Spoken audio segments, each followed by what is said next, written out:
Well, this is something different for me. Hello, if you're a returning viewer, of which I know there are very few, this is probably a departure from the content you expect from me. This video has very little to do with gaming, and is more of a scripted and talky kind of video. I wanted to branch out and do something that I've never really done before, read a script and talk at the camera.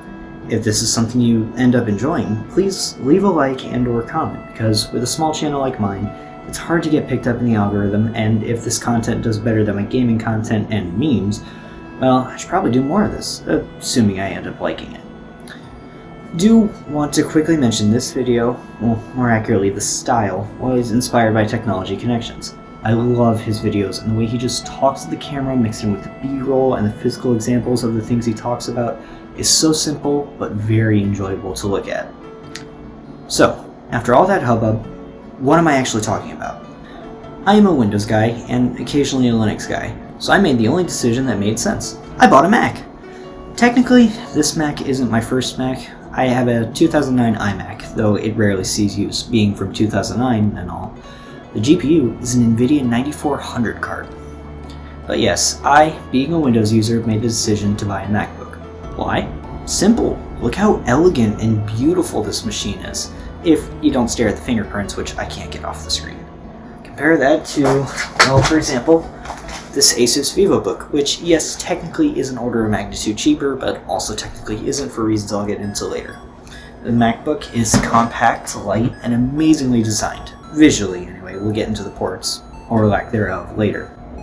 In addition, just look at this screen. As I write this script, I'm not sure how well it's picked up on camera, but I can tell you in person, this 2560 by 1600 screen is very bright and very colorful.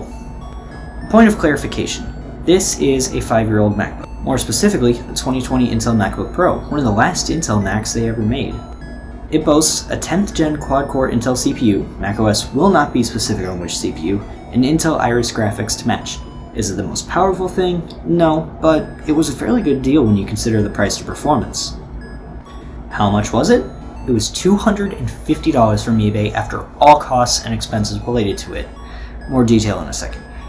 How did I get it so cheap, you may ask? Simple. It was sold for parts. On the eBay listing, it showed an internet recovery screen.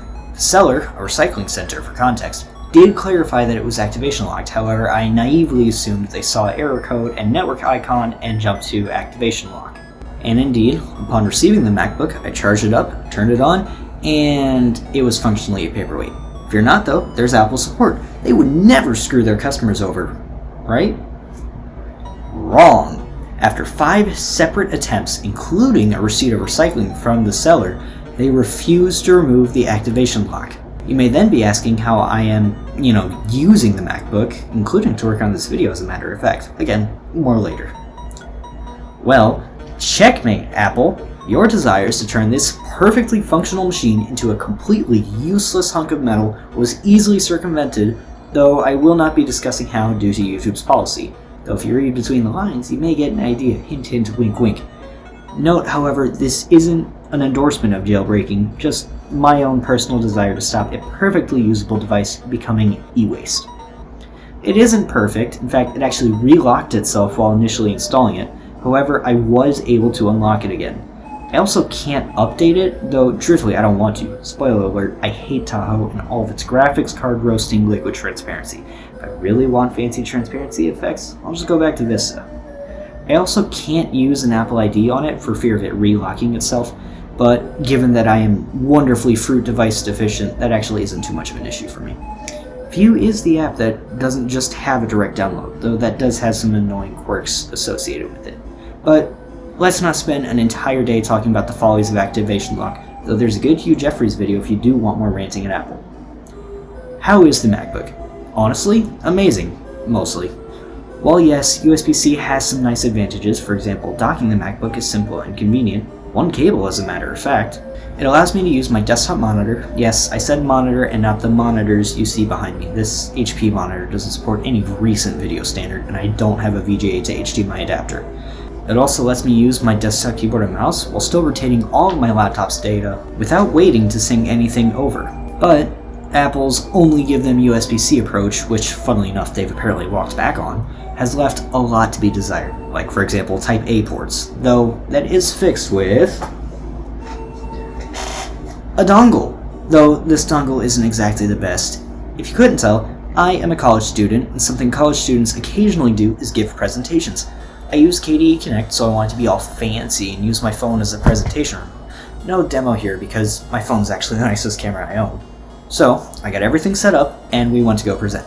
I plugged the dock into my Mac, connected to the HDMI, but alas, no video output to the projector. No matter what I tried, we just ended up having to use someone else's laptop. Afterwards, I did some searching and found something quite shocking. I, using a MacBook, had to install a driver. I know, how spooky. Turns out, it doesn't always just work, and the dock itself doesn't seem to, well, work that well in terms of, video output. I believe it isn't so much registering as a display as creating a fake display and doing some screencast trickery to use that display. Ironically, it works much better in Windows than it does macOS. And speaking of, I'm sure those of you who remember that I am first and foremost a Windows user are expecting me to just install Windows and never touch macOS. But honestly, it's the opposite. I rarely use Windows. I do have it installed, but I almost never actually boot into it. As it turns out, most of what I want to do is also available on macOS. Well, more accurately, anything I want to do on my laptop. There are a few things that don't work in macOS. Parsec in particular refuses to work on macOS. But overall, I felt very little need to use Windows. Now, part of that is how good Apple is at making you feel like you have freedom that you actually don't. For example, I have a Samsung tablet. One thing I love to do with my old laptop and my Samsung tablet is use Samsung's second screen feature to, you guessed it, turn my tablet into a second screen. But alas, macOS has no support for Miracast, or Wi-Fi Direct for that matter, but surely Windows will support it. Nope! The Wi-Fi drivers for Windows don't support Wi-Fi Direct either. And another thing that doesn't work in Windows, the touch bar! Yes, the touch bar itself technically still works on Windows, but you lose out on any of the app-specific functionality, though truthfully that isn't much of a loss. So, how's macOS been? For the most part, fine actually. Apart from permissions reminding me of Windows Vista's UAC, our second Vista reference in the video. How interesting. It's actually been quite a nice experience. The ability to swipe between full-screen windows, for example, is pretty smooth, though I can't say I regularly have a window open while I'm doing something in full screen. In addition, command and control performing opposite functions is actually pretty easy to get used to, though it is only fair to point out that while writing this very script, I did mess up and confuse them, though I was also typing it on my mechanical keyboard, which I mostly use with my Windows machine. Touch ID is pretty nice, though it doesn't work in Windows. And yes, even this VivoBook has a fingerprint reader. It's still nice though. How's the performance? Overall, also very good. Really, the only thing it struggles in, interestingly enough, is Flash games. In particular, I wanted to play Learn to Fly 3, and the performance was very bad. Though, it could just be a macOS incompatibility, I haven't actually tried it in Windows. Now, I haven't tried to do anything really graphic intensive, so editing this video is actually going to be the hardest I've ever pushed this machine. So future me, how'd it go? Insert clip after editing most of the video about video experience. Hi, editing me here. I just want to say, overall it's actually gone pretty good. I really have no complaints. Like, the only issues I've had have just been down to my inexperience with the software. Also, in case you're wondering, there. That is the iMac that I mentioned. The speakers sound amazing, and the microphone does too. In fact, you're actually hearing the MacBook's microphone, minus the fans, which I can hopefully reduce in Audacity, but if you hear them, they're still there.